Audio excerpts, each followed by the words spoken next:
ఏం దర్శిస్తావు పార్థ? నీవు పక్షి కంటికి గురిపెట్టినప్పుడు వృక్ష శాఖ కూడా నీకు కనిపించదు. కాని ఈరోజు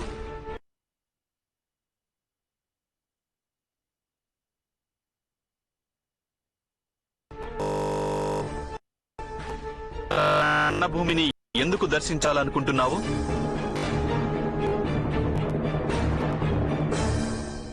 ప్రతిపక్ష సేనను పరీక్షించాలనుకుంటున్నాను మాధవ. మన సేనను కూడా ఒకసారి చూడాలని ఉంది. నేను తెలుసుకోవాలనుకుంటున్నాను, ఈ యుద్ధంలో ఎవరి మరణం వలన ధర్మ సంస్థాపన జరుగుతుందో, ఎవరి మరణం వల్ల అధర్మం అనుభవంలోకి వస్తుందో,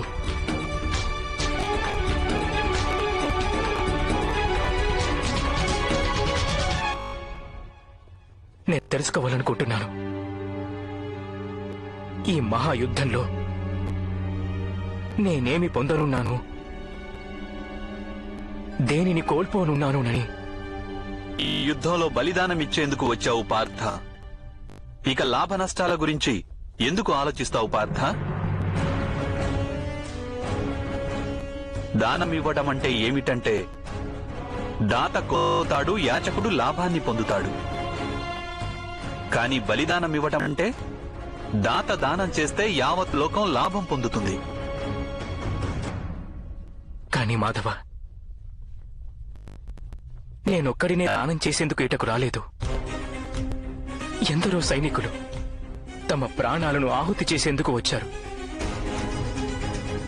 నేను తెలుసుకోవాలనుకుంటున్నాను, ఈ మహాయుద్ధంలో నేను కేవలం అధర్మాన్ని నాశనం చేస్తున్నానా, లేక దానితో సహా ధర్మాన్ని నాశనం చేస్తున్నానా అని. అయితే ఇదంతా నీ వలన జరుగుతుందా పార్థ?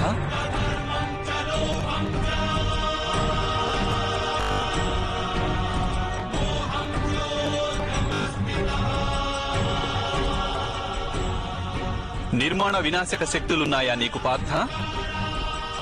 నిర్మాణ వినాశ కార్యాలను స్వయంగా ఆ ఈశ్వరుడే చేస్తాడు పార్థ. నీవు కేవలం ఒక సాధనానివి. మరెందుకు ఈ విషయాల బాధ్యతలను నీవు నీ శిరస్సుపై వేసుకుని అహంకారాన్ని పెంచుకుంటున్నావు? నేను నీకు ముందే చెప్పాను పార్థ, స్వయంగా తాను చేస్తున్నది ఏమీ లేదని ఎవరైతే తెలుసుకుంటారో వాని చేతుల మీదుగానే మహత్కార్యం ఏదైనా జరుగుతుంది. కాని బహుశా నీవు మరచి ఉంటావు. అయితే దర్శించు పార్థ, దర్శించు. ఏం దర్శించాలనుకున్నావు? కాని ఒకవేళ దానం చేసే ముందు ఆ దాత చెయ్యి కంపించినట్లయితే వానికి ఆ దానం చేసిన పుణ్యం ప్రాప్తించదు పార్థ.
ఇక్కడ యువరాజు దుర్యోధనుడున్నాడు. జ్ఞాపకం చేసుకో పార్థ, పాంచాలిని దాసిగా మార్చి ద్యూత సభకు ఈడ్చుకురమ్మని ఆదేశం ఇచ్చినది ఈ దుర్యోధనుడే. దుశ్శాసన, వెళ్లి ఆ దాసి ద్రౌపదిని సభలోనికి తీసుకునిరా. ఆ తలబిరుసు స్త్రీ నా ఆదేశాన్ని స్వీకరించనంటే నీవు తనను జుట్టు పట్టుకుని ఈడ్చుకుంటూ ఇక్కడికి తీసుకునిరా.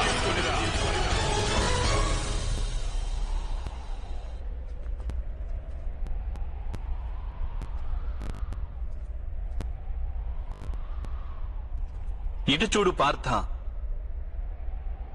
ఇతనే మీ మేనమామ శకుని.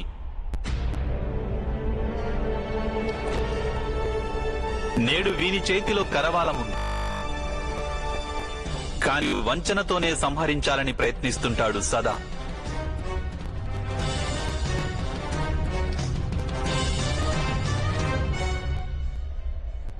స్మృతికి తెచ్చుకో, ఇతను ఏ విధంగా మీ పంచపాండవులను మీ మాతను వారణావతంలో భస్మం చేయాలని పథకం వేశాడు.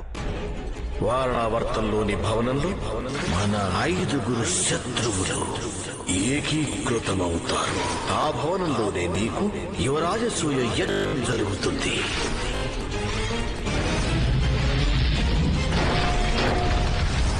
ఇటు చూడు పార్థ, దుశ్శాసనుడు ఈ చేతులతోనే పాంచాలి కేశాలను పట్టి ఈడ్చే దుస్సాహసం చేశాడు.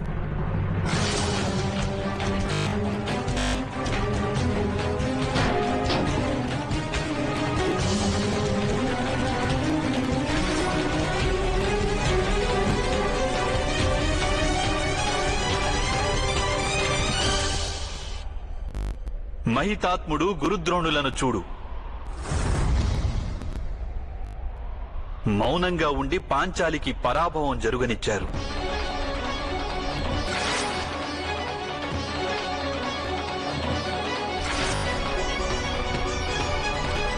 అక్కడున్న అశ్వత్థామను చూడు. జ్ఞాపకం చేసుకో, ఎటువంటి అపశబ్దాలను ప్రయోగించాడో వాడు ఆనాడు. ఆమెకు 5 పురుషులతో సంబంధం ఉంది కనుక ఈ స్త్రీని నా తోబుట్టువు అనేందుకు నాకు సిగ్గు కావచ్చు.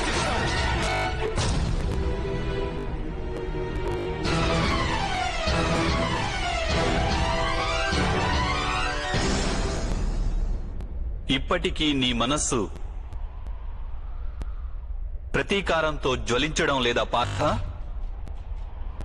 ఇప్పటికైనా న్యాయం కోసం నీ మనస్సు తప్పించడం లేదా? ఇప్పటికీ శస్త్రాన్ని సంధించాలన్న సంకల్పం కలగడం లేదా నీ మనస్సులో? ఇక ఇప్పుడు యుద్ధం అనివార్యం అనిపించడం లేదా?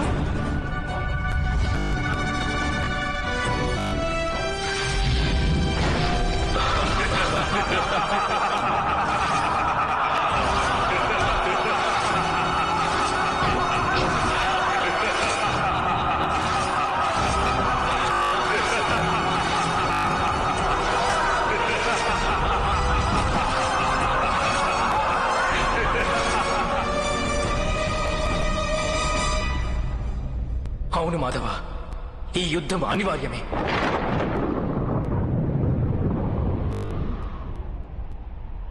ఇప్పుడు నీవు అనివార్యం అంటున్నావు. అయితే మహితాత్ముని ఒకసారి మళ్లీ చూడు పార్థ, చూసి జ్ఞాపకం చేసుకో. అడుగడుగునా ఎలా వారు మీకు ప్రేమ రక్షణ కల్పించారు. స్వయంగా తాను బలిదానమిచ్చి నీకు నీ కుటుంబానికి అధికారాన్నిప్పించాలని ప్రయత్నించారు. హస్తినాపురి సింహాసనాన్ని అధిష్ఠించి నీవు మహారాజుగా ఉన్నంత కాలం, నేను బ్రతికి ఉన్నంత కాలం నిన్ను రక్షిస్తూ ఉంటాను. కానీ ఈ రోజు పాండుపుత్రులు సైతం సుఖపడే అవకాశం నువ్వు పుత్ర.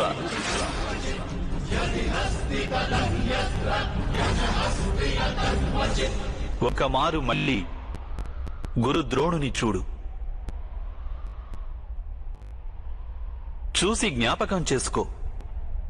ఎంత గర్వంతో ప్రేమతో గురువుగా వారు నీకు తమ జ్ఞాన సంపదను ఇచ్చారు. ఈ విశ్వంలోనే శ్రేష్ఠ ధనుర్ధారివి కాదు. నేను నిన్ను ఈ విశ్వంలోనే శ్రేష్ఠ ధనుర్ధారిగా తయారు చేస్తాను. నిన్ను విశ్వంలో సర్వశ్రేష్ఠ ధనుర్ధారిని చేసేందుకు వారు తమ భుజాలపై పాప భారాన్ని మోస్తున్నారు. స్మృతికి తెచ్చుకో పార్థ. నీవు నాకు గురుదక్షిణగా నీ కుడి చేతి బాణవేలును ఇవ్వాలి.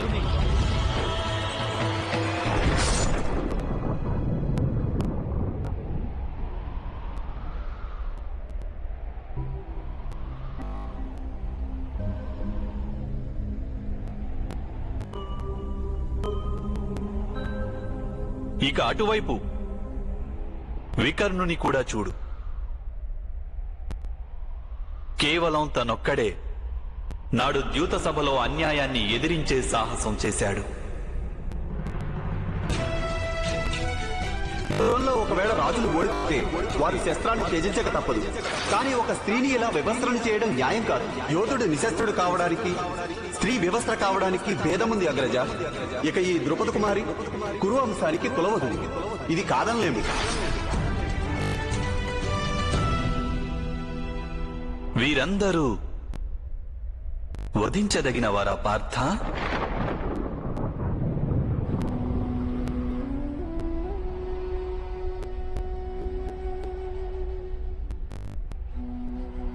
లేదు మాధవ,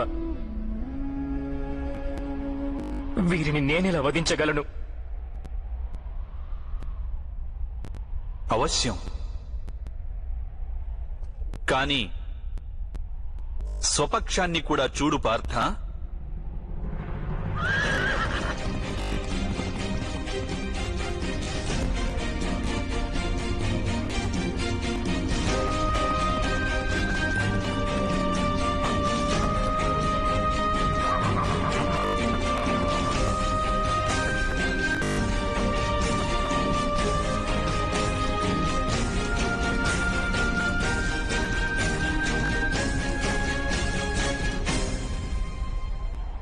ఇప్పుడు నీ పక్షాన్ని కూడా చూడు పార్థ.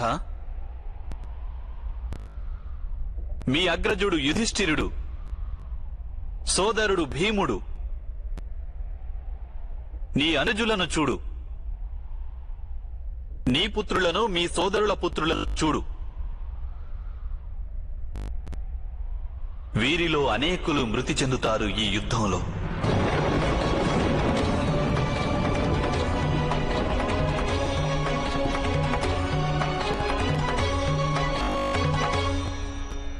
వీరందరూ మరణించే అవకాశం ఉందని తెలిసి నీ హృదయం కంపించడం లేదా పార్థ?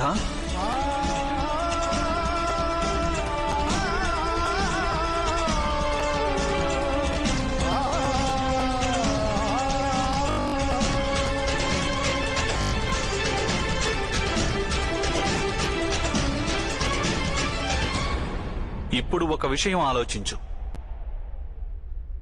బావ దుర్యోధనుని దోషమేముంది? ఒకవేళ వానికి రాజ్యకాంక్ష అనేది ఉంటే, వాని మాత ముందుగా గర్భం ధరించిన విషయం సత్యం. దుశ్శాసనుడు పాంచాలిని వివస్త్రను చేయజూసి అపరాధం చేశాడు. ఒకవేళ అది అపరాధమైతే నీవు కూడా అగ్రజుని ఆదేశాన్ని మన్నించి నీ భార్యకు అవమానం జరగనిచ్చావు. అయితే అది అపరాధం కాదా? మహితాత్ములు తన ప్రతిజ్ఞ ఎక్కువ ముఖ్యమని భావించారు. తమ కులవధువు గౌరవానికి ఎక్కువ ప్రాముఖ్యమిచ్చారు. అయితే అది అధర్మం కాదా? నీ జ్యేష్ఠ సోదరుడు యుధిష్ఠిరుడు తాను నమ్మినటువంటి ధర్మాన్ని నిర్వర్తించేందుకు నాడు ద్యూత సభలో పాల్గొన్నాడు. అయితే ఇది అధర్మం కాదా?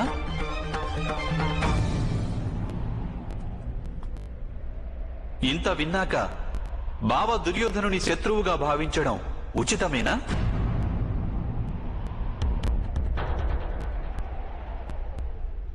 నీకు మీ పక్షాన ధర్మం కనిపిస్తున్నదా పార్థ?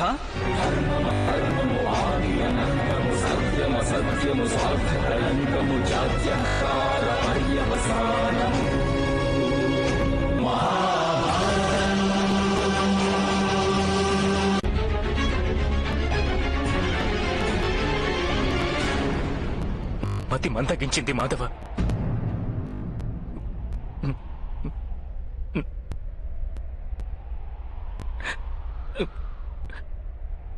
నాలోని అణువణువు కంపిస్తోంది. నా చేతులలో శస్త్రాన్ని ఎదే శక్తి లేదు. నా గాంధీవం చేతి నుండి జారిపోతోంది మాధవ.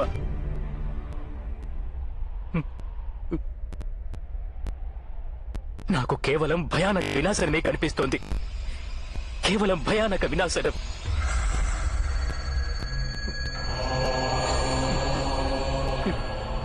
ఎందుకు?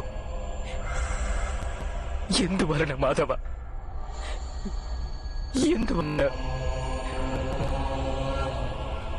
అవమాన భారం, అన్యాయం గురించి ఆలోచన, లేదా ప్రతీకార సంకల్పం, ఇలాంటి ఏ కారణము లేదు నాకిప్పుడు ఏ కారణము లేదు మాధవ. ఇంతటి మహావిధ్వంసాన్ని నేను స్వీకరించేందుకు వద్దు మాధవ. విధ్వంసమే నవనిర్మాణానికి కారణం పార్థ.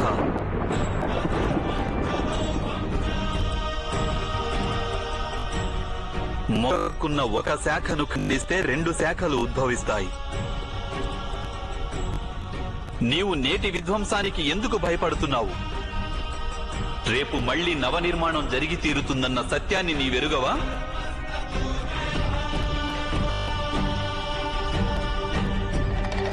క్లైబ్యం మాస్మగమః పార్థ నైతత్వయుపపద్యతే.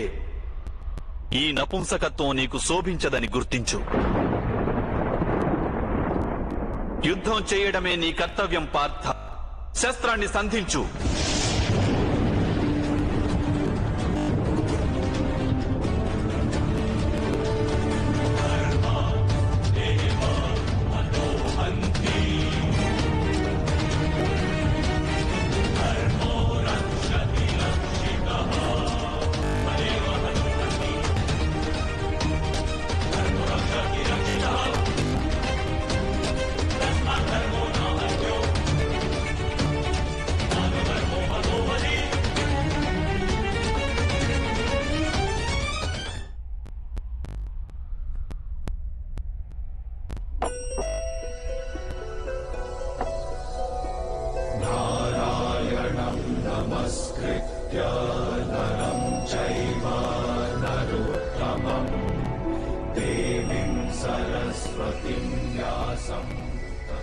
నా ఆత్మకు సారథిగా మారి మీరు నా జీవిత రథాన్ని ఉచిత మార్గంలో నడిపించండి మాధవ.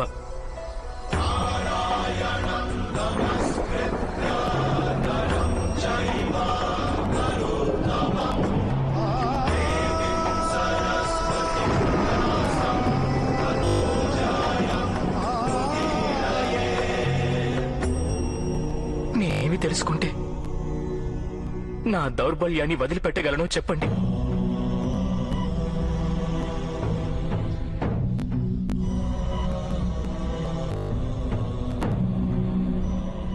లే పార్థ,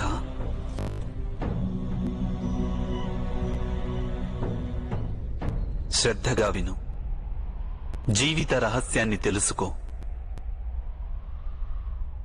లోకం యొక్క వాస్తవిక రూపాన్ని అర్థం చేసుకో. గంగా ప్రవాహంలో పిడికిలిని ముంచి వెలికి తీసినచో నీకు ఏదీ ప్రాప్తించదు. కాని అరచేతులతో దోసిలి పట్టి గంగా ప్రవాహంలో ముంచితే ఆ గంగా జలంతో నీ జీవితం పావనమవుతుంది. పరబ్రహ్మం విభాజన చెంది పురుషుడు ప్రకృతి ఉద్భవించాయి. అప్పుడు పురుషుడు అంటే పరమాత్ముని అంశ ఆత్మగా మారి ప్రకృతిలోని ప్రతి వస్తువులోనూ నివసించడం జరిగింది. ఆ ఆత్మను మోహం, అంధకారం చాయి పార్థ. ఆ మోహ నిద్ర నుండి జాగృతమై తనని తాను పరమాత్ముని అంశగా తెలుసుకోవడమే ఆత్మ యొక్క కర్తవ్యం, ఉద్దేశ్యం. అదే జీవన కార్యం. కాని మాధవ, ఒకవేళ ప్రతి ఆత్మ పరమాత్మ అంశ అయితే మరి ఉన్నతి అధోగతి స్వయం పరమాత్మే చేస్తున్నాడా? బురదలో పడిన రత్నం ఏ విధంగా ప్రకాశించదో అదే విధంగా ప్రకృతిలోని 24 పదార్థాల నుండి వేరైన ఆత్మ అది ఒక పరమాత్మ అంశే అనే సత్యాన్ని విస్మరిస్తుంది. ఆత్మకు ఎక్కువ శాతం తమ దేహాన్నే సర్వస్వంగా భావిస్తాయి. తాము దేహానికి భిన్నమని అవి తెలుసుకోలేకపోతాయి. శరీరానికి కలిగే సుఖం, దుఃఖం, రుచి, వాసన ఇత్యాది అనుభవాలను అవి తమ అనుభవాలని భావిస్తాయి. అసలు మార్పు కోసం ప్రయత్నం కూడా చేయవు.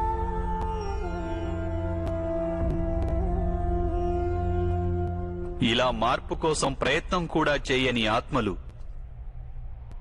నిరంతరం అధర్మం చేస్తూనే ఉంటాయి. వాటిని జాగృతం చేసేందుకు దండన విధించడం అనివార్యం.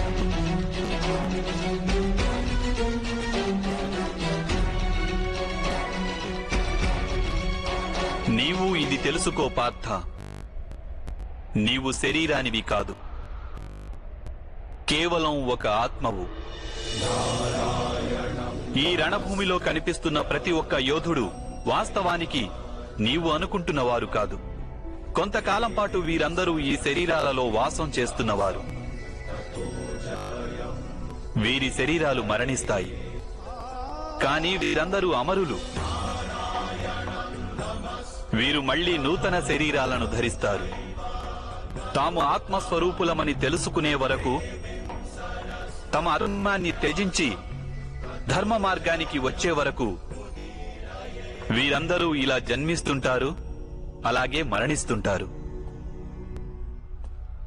ఇదే బ్రహ్మ విద్య బోధించే ప్రథమ పాఠం పార్థ.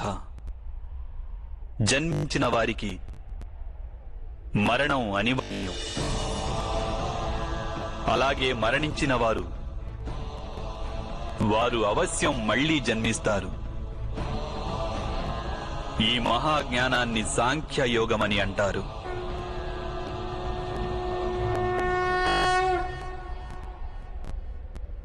ధర్మం అధర్మం అని ఏమిటి మాధవ?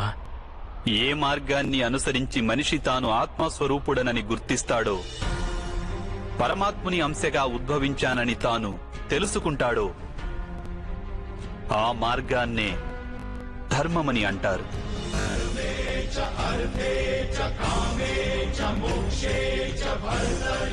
ఎప్పుడు మనిషి తనను తాను పరమాత్మ స్వరూపునిగా అర్థం చేసుకుంటాడో, అప్పుడు సృష్టియే పరమాత్మయని, పరమాత్మయే సృష్టి అని వానికి అనుభవగతం కలగలదు. సృష్టికి పరమాత్మకు ఏ భేదమూ లేదు.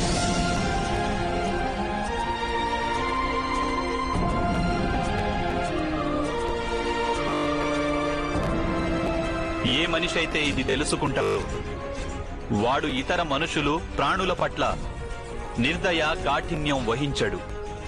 వానికి ఇది తెలుసు, జిహ్వను ఖండిస్తే బాధ కేవలం జిహ్వకే ఉండదు.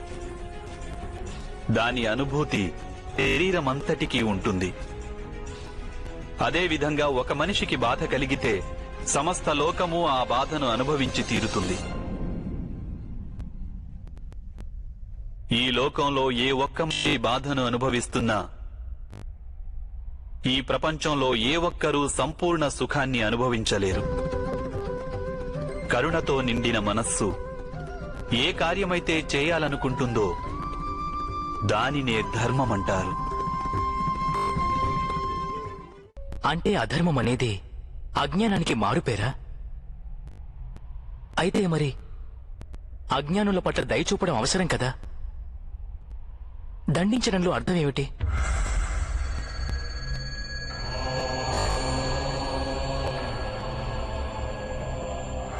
అజ్ఞాని జ్ఞానం విలువను తెలుసుకునేందుకు సిద్ధంగా లేకుంటే, జ్ఞానం వైపు దృష్టి సారించేందుకు సిద్ధంగా లేకుంటే, అప్పుడు దండనే దయ అవుతుంది.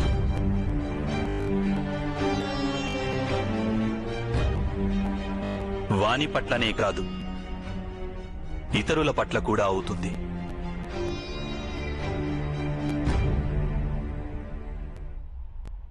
సృష్టిగతి సదా పరమాత్మ వైపే ఉంటుంది. ఇది అనివార్యము. కాని అప్పుడప్పుడు ఒక దుస్థితి ఉత్పన్నమవుతుంది. అజ్ఞానం, మోహం, అధర్మం పెరిగిపోతుంటాయి. లోకంలో ధర్మం లుప్తమవుతుందన్న భయం ఉత్పన్నమవుతుంది.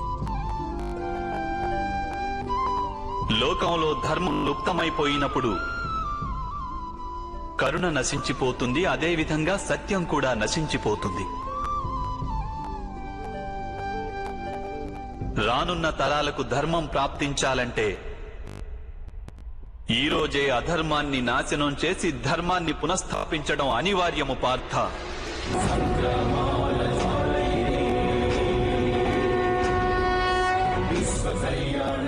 ఈ పరిస్థితి అటువంటిదే పార్థ. ఇక ధర్మ సంస్థాపన చేసే కర్తవ్యం కేవలం నీదే. కనుక దౌర్బల్యాన్ని త్యజించు. ఇకనైనా యుద్ధం చేసేందుకు సిద్ధంగా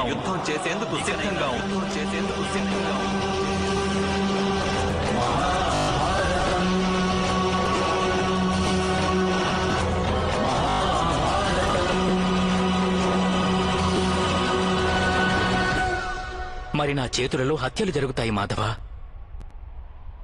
నా కారణంగా ఇంకొకరి ప్రాణాలు పోతే నాలో ఉన్న కరుణ నశించినట్లు కాదా మాధవ? అయినా ఒకవేళ ధర్మానికి ఆధారం కరుణ అయితే మరి నా ఆత్మకు కర్మబంధం ఏర్పడదా?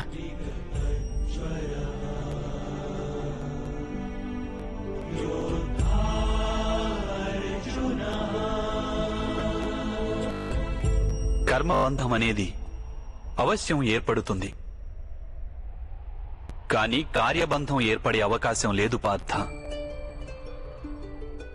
నీవు కర్మకు కార్యానికి మధ్య ఉన్న భేదమేమిటో తెలుసుకోవడం అవసరం. అన్ని కర్మలు కార్యాలే, కాని అన్ని కార్యాలు కర్మలు కావు. కర్మ అనే కార్యమేమిటంటే దానికి ఫలితం అనే ఆశ తోడై ఉంటుంది. మనిషి ఎప్పుడూ సుఖకై, సంపదకై, ప్రశంసకై ఆశించి కనుక ఒక కార్యం చేస్తే వాడు ఆ కార్య ఫలితానికి బద్ధుడవుతాడు. ఎప్పుడైతే కర్మను ఫలితాన్ని ఆశించి చేస్తారో దానిని సకామ కర్మయోగం అంటారు. ఎప్పుడైతే కర్మను ఫలితాన్ని ఆశించకుండా చేస్తారో దానిని నిష్కామ కర్మయోగం అంటారు. ఈ కారణంగానే మనిషి మళ్లీ మళ్లీ జన్మించవలసి వస్తుంది. వాస్తవానికి మనిషిని ఏ కర్మ బంధించదు. ఆ కర్మకు తోడైన ఆశలే వానిని బంధిస్తాయి. ఏ విధంగా మాధవ? ఈ యుద్ధంలో గెలవాలన్న కోరిక నీకుంటే అందులో పరాజితుడవైతే నీకు దుర్భరమైన దుఃఖం కలుగుతుంది. ఆ దుఃఖం ఈ చేత ఇతర కార్యాలు చేయిస్తుంది. దానివలన నీవు మళ్లీ జన్మించవలసి వస్తుంది. యుద్ధంలో నీవు విజయుడవైతే నీలో అహంకారం పెరుగుతుంది. ఆ అహంకారం నిన్ను విశ్వవిజేతవు కమ్మని ప్రేరేపిస్తుంది. నీ చేత హత్యలు చేయిస్తుంది. ఆ పాపం నిన్ను బంధిస్తుంది. ఆలోచించు.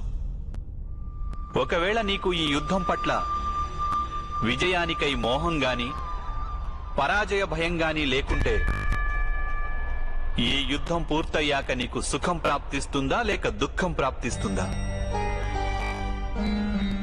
సుఖం కాదు మాధవ, దుఃఖం కూడా కాదు. అంటే నీకు లభించే సుఖం, దుఃఖం, ఆవేదన, నిరాశ, అహంకారాలకు యుద్ధం కారణం కాదు. యుద్ధం పట్ల నీ మనస్సును ఎన్నో ఆశలు చుట్టుముట్టి ఉన్నాయి. అదే కారణం. నేనంటున్నది సత్యం కాదంటావా పార్థ?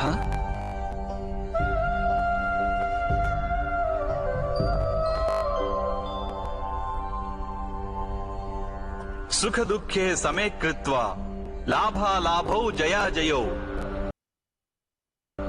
తతో యుద్ధాయ యుజ్యస్వ పాప మవాప్స్యసి. అంటే సుఖ దుఃఖాలను సమానంగా భావించి లాభం, హాని, జయాపజయాల గురించి ఆలోచించకుండా నీవు యుద్ధం చేస్తే పాపంలో భాగస్థుడవు కాబోవు. దీనినే కర్మయోగం అంటారు. కాని మాధవ, ఒకవేళ కార్యబంధం నిశ్చితమైతే లౌకిక జీవితాన్ని విడిచి సన్యాసం తీసుకోవడం ఉచితం కాదా? ఈ ఆలోచన పర్యవసానంగానే ఈ రోజున యుద్ధం జరుగుతోంది పార్థ.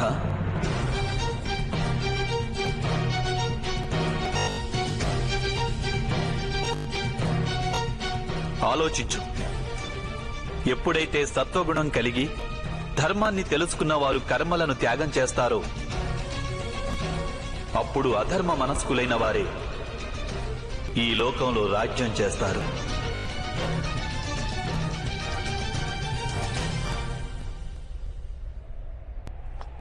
ఒకవేళ మహితాత్ములు లౌకిక జీవితాన్ని త్యజించి ఉండకుంటే ఈరోజు అధర్మం ఇంతగా పెరిగేది కాదు.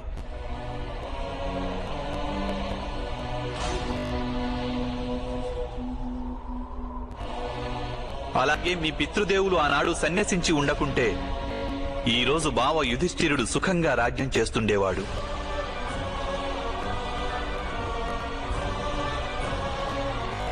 అలాగే తన ప్రజలకు న్యాయం ధర్మం గురించిన జ్ఞానాన్ని అందించేవాడు. కానీ బాధాకరమైన విషయం ఏమిటంటే సత్వగుణం నిండిన వారే లోకానికి లాభం చేకూర్చగలరు, కానీ వారే సన్యసించాలని ఆలోచిస్తారు. జలం బాష్పంగా మారి ఆకాశానికి చేరుతుంది. ఇక బురద అక్కడే పడి ఉంటుంది. అలాగే సత్వగుణం గల సజ్జనులు లోకాన్ని త్యాగం చేస్తుంటారు. ఇక తమస్సులో ఉన్న అధర్మపరులు లోకంలోని కార్యాలు చేస్తుంటారు. ఈ కారణంగానే లోకంలో పాపం అధర్మం పెరుగుతుంటాయి.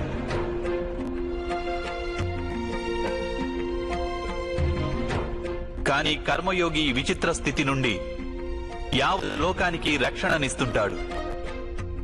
కర్మయోగి కర్మ ఫలితాన్ని త్యాగం చేస్తాడు, కానీ కర్మలను త్యాగం చేయడు. వాడు ఈ లోకంలోనే ఉంటాడు. సన్యాసి మాదిరిగా అన్ని కార్యాలను చేస్తుంటాడు, కానీ వానిలో ఆపేక్ష ఉండదు. కర్మయోగికి తన సంతానం నుండి, స్వజనుల నుండి, తన ప్రజల నుండి ఎటువంటి ఆపేక్ష గాని ఆశ గాని ఉండవు. స్వయంగా ఒక సన్యాసిగా అనుభూతి చెందుతాడు, కానీ సమాజానికి సంసారి మాదిరిగా లాభం చేకూరుస్తాడు. మనిషి తన సంతానం సుఖంగా ఉండాలని శ్రమ పడతాడు మాధవ. సంతానం వలన సుఖపడాలన్న ఆపేక్ష ఎందుకు ఉండకూడదు? మనిషి తన సంతానం కోసం ఏది చేసినా అది వ్యాపారమా లేక ప్రేమ పార్థ? ప్రేమ మాధవ. మరి తాను చేసిన దానికి ప్రతిఫలం ఆశించడం ఎందుకు పార్థ? భవిష్యత్తులో లాభం కోసం వ్యాపారంలో ఎదురు చూస్తారు, ప్రేమలో కాదు. ఏ మనిషి అయితే తన సంతానం యొక్క ప్రవర్తనను తీర్చిదిద్ది సన్మార్గంలో నడుపుతాడో, తన సంతానానికి ప్రేమ ధర్మ సంస్కారాలను నేర్పుతాడో, అతని సంతానం కూడా ఆ మనిషికి ప్రేమ సంరక్షణను తప్పక అందిస్తారు. సంతానం చూపే ప్రేమ, ఆత్మీయుల ప్రవర్తన వారు చేసే కర్మలు పార్థ. ఒకరికి మరొకరి కర్మలపై ఇటువంటి అధికారము ఉండదని తెలుసుకో. వారి నుండి ఏదైనా ఆశించి ఆపేక్షించి ప్రయోజనమేమిటి?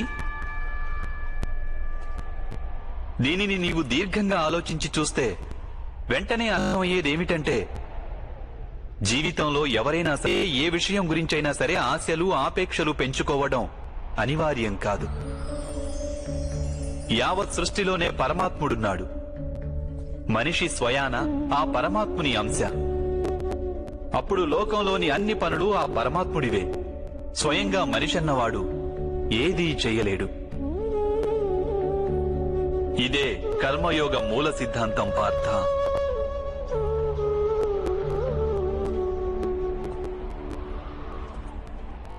ఇప్పుడు నీవు కూడా కర్మయోగిగా మారి ఈ యుద్ధం చెయ్యక తప్పదు పార్థ. త్రైగుణ్య విషయా వేద నిస్త్రైగుణ్యో భవార్జున నిర్ద్వంద్వో నిత్య సత్వస్థో నిర్యోగ క్షేమ ఆత్మవాన్. 3 గుణాలను త్యజించి నిర్గుణుడివి అయిపో పార్థ. ద్వంద్వ ప్రవృత్తి నుండి ముక్తి లభిస్తుంది. సత్వగుణంతో విరాజిల్లుతూ పరమాత్మునిపై మనస్సును లగ్నం చేసి నీ కర్తవ్యాన్ని నిర్వహిస్తుండు. నేను నా బుద్ధిని పరమాత్మపై స్థిరంగా ఉంచి కర్మయోగిగా మారేందుకు మార్గమేమిటి మాధవ? పార్థ, సాంఖ్యయోగం వలన మనిషి పరమాత్మను నిరంతరం స్మరిస్తూ ఉంటాడు. పరమాత్మను స్మరించడం వలన మనిషి మనసులో అంకిత భావం ఉత్పన్నమవుతుంది. అటువంటి భావాన్ని భక్తి అని అంటారు. భక్తి వలన మనిషికి సత్య అసత్యాల జ్ఞానం లభిస్తుంది. ఆ జ్ఞానం వలన వాడు పరమాత్మను దర్శించగలుగుతాడు. అలా ఎవరైతే పరమాత్మను దర్శించగలుగుతారో వారే వాస్తవమైన కర్మయోగిగా మారగలరు. జన్మల పరంపర నుండి విముక్తి చెంది మోక్షాన్ని పొందగలుగుతారు. ఆత్మలన్నింటికీ అంతిమ లక్ష్యం అదే. ధర్మం యొక్క అంతిమ చరణం కూడా అదే. కానీ నేను పరమాత్మను దర్శించకుండా ఆ అంకిత భావం ఎలా వ్యక్తం చేయగలను మాధవ? ఈ సృష్టియే పరమాత్మ, పరమాత్మయే సర్వస్వం. పరమాత్మ కానిదంటూ ఇంకేమీ లేదు.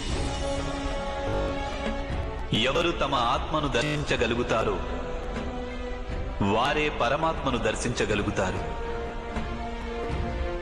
ఏ విధంగా ఉప్పులోని ఒక కణానికున్న రుచి మహాసముద్రపు నీటి రుచికి భిన్నమైనది కాదో, అదేవిధంగా నీ ఆత్మను నీవు దర్శించడం పరమాత్మ దర్శనానికి భిన్నమైనది కాదు.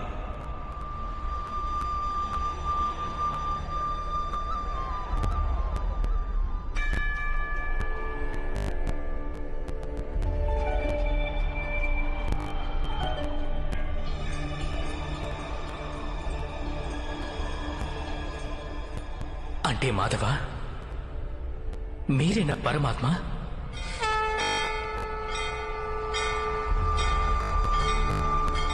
అవును పార్థ,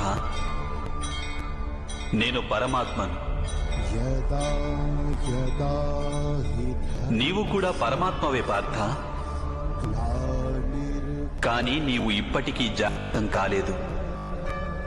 నేను ఈ రహస్యాన్ని తెలుసుకున్నాను. ధర్మస్య తదాత్మానం సృజామ్యహం. అయితే మాధవ, మీ పట్ల అంకిత భావం ఉంటే ఈశ్వరుని పట్ల అంకిత భావం ఉన్నట్లే కదా? అవశ్యం. నా పట్ల ఉన్న అంకిత భావమే పరమాత్మ పట్ల అంకిత భావం. సర్వధర్మాన్ పరిత్యజ్య మామేకం శరణం వ్రజ. సర్వ జగతిని త్యాగం చేసి కేవలం నన్నే ఆశ్రయించు పార్థ.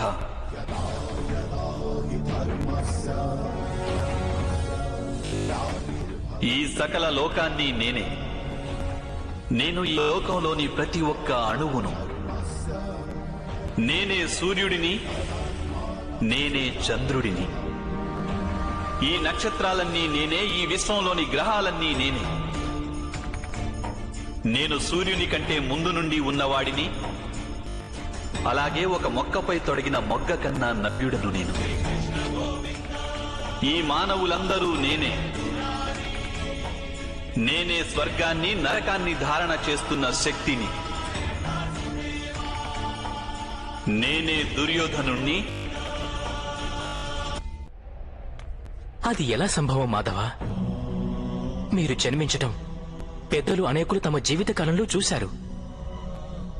మేము నవమాసాలు మోసి మీకు జన్మనిచ్చిన మీ మాత జీవించే ఉన్నారు.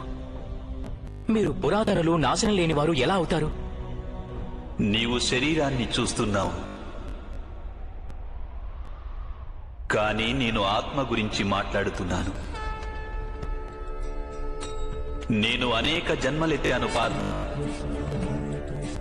నేను అనేక అవతారాలను ధరించాను. ఎన్నో శరీరాలతో జన్మించాను నేను.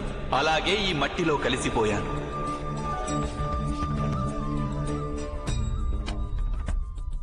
ఇక ముందు కూడా నేను పదే పదే జన్మిస్తుంటాను.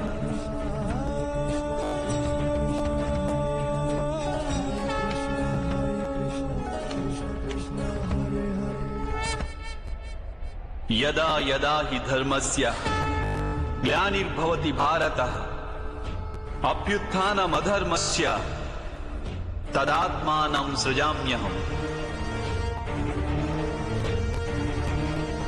పరిత్రాణాయ సాధూనాం వినాశాయ చ దుష్కృతాం ధర్మ సంస్థాపనార్థాయ సంభవామి యుగే యూతుందో, ఎప్పుడెప్పుడు అధర్మం వృద్ధి చెందుతుందో అప్పుడప్పుడు సత్పురుషులను ఉద్ధరించేందుకు, అధర్మపరుల వినాశనానికి, ధర్మాన్ని పునఃస్థాపించేందుకై నేను జన్మిస్తుంటాను. ఇది ప్రతి యుగంలోనూ జరుగుతూ వచ్చింది, అలాగే ఇక ముందు కూడా జరుగుతూనే ఉంటుంది. నేనే నాశనం లేని పరమాత్మను. నేనే మత్స్యావతారాన్ని, నేనే వామనావతారాన్ని, నేనే పరశురాముణ్ణి, నేనే రామావతారాన్ని కూడా.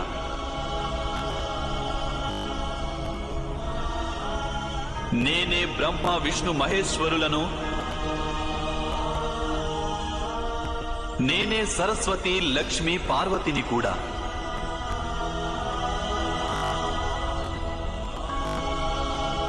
నేను పురుషుడను కాను, స్త్రీని కాను, నపుంసకుడిని కాను. నేను శరీరాన్ని కాను, శరీర అవయవాలను కాను. నేను జ్ఞానాన్ని, సృష్టిని, చైతన్యాన్ని. నేను పరబ్రహ్మను. నేనే సర్వస్వాన్ని. అలాగే నేను ఏమీ కాను.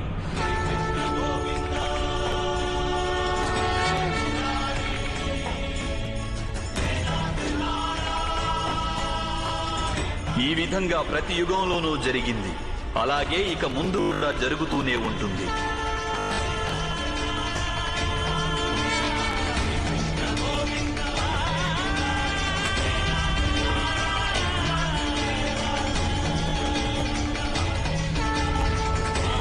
ఎప్పుడు నీవు ఆత్మజ్ఞానాన్ని పొందుతావో పార్థ,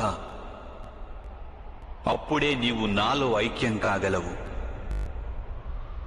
స్వయంగా నీవు కూడా నా మాదిరిగా నిన్ను నీవు పరమాత్మ స్వరూపంగా గుర్తించగలవు. కానీ నీవు ఆ పదాన్ని చేరుకునేందుకు నా పట్ల సంపూర్ణ అంకిత భావం అనివార్యం కావాలి. అంకిత భావం అంటే ఏమిటి మాధవ? అంకిత భావం అని ఒక మానసిక స్థితి పేరు. అప్పుడు మనిషి తన సంకల్పాలన్నింటినీ త్యాగం చేస్తాడు. స్వయంగా ఏ విధమైన నిర్ణయాన్ని గాని లేక ప్రతిజ్ఞని కాని తీసుకోడు. ఏ విధమైన పనులు వానికి నిర్దేశించారో ఆ విధమైన పనులే చేస్తుంటాడు. వాస్తవానికి అంకిత భావానికి అర్థమేమిటంటే, తమను తాము, తమ మనస్సును, బుద్ధిని, జ్ఞానాన్ని, ఇచ్ఛలను, ఆశలను, మనసులోని భావనలను, తమ సర్వస్వాన్ని ఇంకొకరికి అర్పించడమే. ఇటువంటి అంకిత భావాన్ని భక్తి అని అంటారు. భక్తితో కొలవడం అంటే ఏమిటి మాధవ? అంకిత భావమే భక్తి కాదా?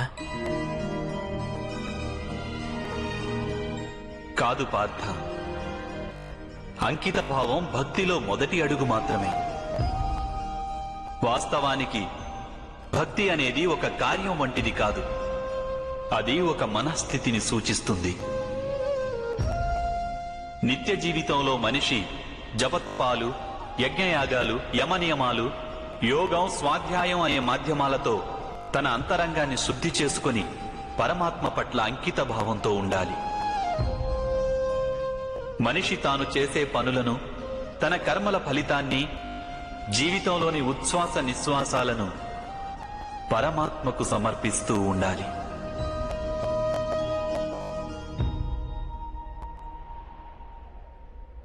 భక్తి కేవలం మనస్థితి అయితే జపాలు, తపాలు ఇత్యాదుల అవసరమేమిటి మాధవ? ఈరోజు శుభ్రం చేసిన పాత్ర ఎలా మళ్లీ మలినమవుతుందో అదేవిధంగా మనిషి మనస్సు పదే పదే పరమాత్మకు విముఖమైపోతుంటుంది. అందుకే అవి అవసరం. ఈ జపతపాలు, స్వాధ్యాయం ఇత్యాదుల మాధ్యమం ద్వారా మనిషి నిరంతరం తన జీవితాన్ని ఆ పరమాత్మకే అంకితం చేశానని గుర్తు చేసుకుంటాడు. ఏ ఒడ్డున మునక వేయాలన్నది ఇక్కడ ముఖ్యం కాదు. ఇక్కడ ముఖ్యమైనది మునక వేయడం. భక్తి యోగ సారం ఒక్కటే పార్థ. మనిషి పరమాత్మకు తన జీవితాన్ని అర్పణ చేసి పరమాత్మను భక్తితో కొలుస్తుండాలి. అలాగే సత్వగుణమనే సంపదను పదిలంగా దాచుకోవాలి. సత్వగుణ సంపద అని దేనిని అంటారు మాధవ? అహింస, సత్యం, క్రోధస్త్యాగ, శాంతి, పైశునం, దయా, భూతేష్వలోలత్వ, మార్ధవం, హ్రీరచాపలం, తేజ, క్షమాధృతి, అనిత భవంతి సంపదం దైవీం అభిజాత భారత.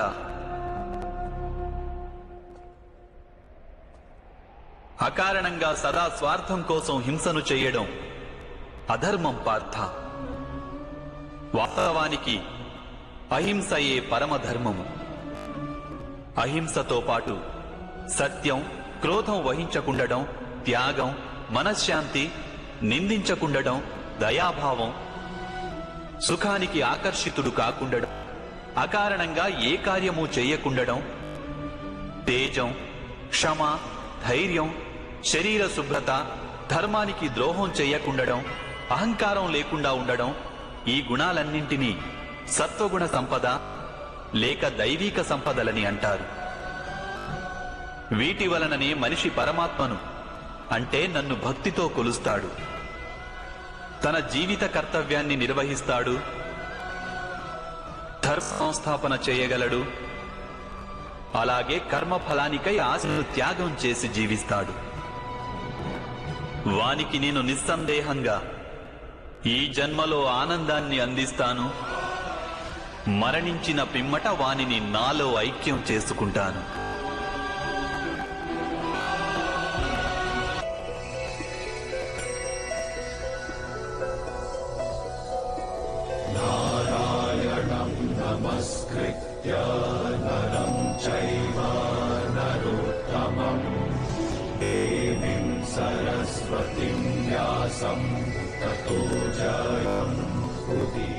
మీ వాస్తవ స్వరూపాన్ని నాకు దర్శించాలని ఉంది మాధవ. తమరి శక్తి, తమ జ్ఞానం, తేజం, ఐశ్వర్యం కూడిన పరమాత్మ స్వరూపాన్ని ప్రత్యక్షంగా దర్శించాలని ఉంది మాధవ. ఆద్యంతాలు లేని మీ స్వరూపాన్ని నాకు దర్శనమివ్వండి మాధవ. నా మనస్సులోని సందేహాలన్నింటినీ తొలగించండి.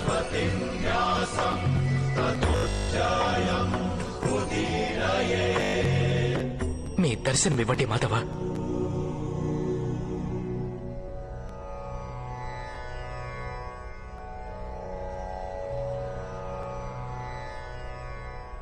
దర్శించు పార్థ.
నేనే సత్యము, నేనే సంపూర్ణుడను, నేనే జీవుడిని, నేనే శివుడిని. అక్షరాలలో అకారాన్ని, వేదాలలో సామవేదాన్ని, దేవతలలో ఇంద్రుడిని, ప్రాణులలోని చైతన్యాన్ని, యక్షులలో కుబేరుడిని, రుద్రులలో శంకరుడిని, వసువులలో అగ్నిని, పర్వతాలలో కుమేరుడిని, అలాగే ఋషులలో భృగువును, ధ్వనులలో ఓంకారాన్ని, యజ్ఞాలలో జపాన్ని, వృక్షాలలో అశ్వత్థ వృక్షాన్ని, బుద్ధిలో స్మృతి, మేధ, ధృతి, అలాగే క్షమ నేనే అయి ఉన్నాను. కీర్తిని నేనై ఉన్నాను. గంధర్వులలో చిత్రరథుడను, దేవర్షులలో నారదుడిని, నేను మునులలో కపిలుడిని. అశ్వములలో ఉచ్చైశ్వాన్ని, ఏనుగులలో ఐరావతాన్ని, పశువులలో సింహాన్ని, పక్షులలో గరుడుణ్ణి, మనుష్యులలో రారాజును, శస్త్రాలలో వజ్రాన్ని, గోవులలో కామధేనువును, సర్పాలలో వాసుకిని, శేషనాగును, యమరాజును, వరుణదేవుడిని, అలాగే వాయువును కూడా నేనే అయి ఉన్నాను. శ్రీరామచంద్రుడిని, పవిత్ర గంగా నదిని, సృష్టిలో ఆది మధ్యాంతములను నేనే అయి ఉన్నాను. బ్రహ్మ విద్యను, మహాకాలుడిని, అలాగే బ్రహ్మను, ప్రభావాన్ని, విజయాన్ని, సత్వాన్ని, నిశ్చయుడిని, దండన, శక్తి, నీతి, మౌనం, అలాగే తత్వజ్ఞానాన్ని కూడా నేనే అయి ఉన్నాను. వాసుదేవుడను, అర్జునుడను, వేదవ్యాసుడను, నేను కానిదంటూ వేరొకటి లేనే లేదు. విశ్వంలో నేను లేని స్థానం అన్నది ఏదీ లేదు. నేనే కాలాన్ని, అలాగే నేనే జీవితాన్ని, మృత్యువును కూడా. ఇక్కడికి వచ్చిన వీరందరికీ మృత్యువుగా మారి నిలిచి ఉన్నాను.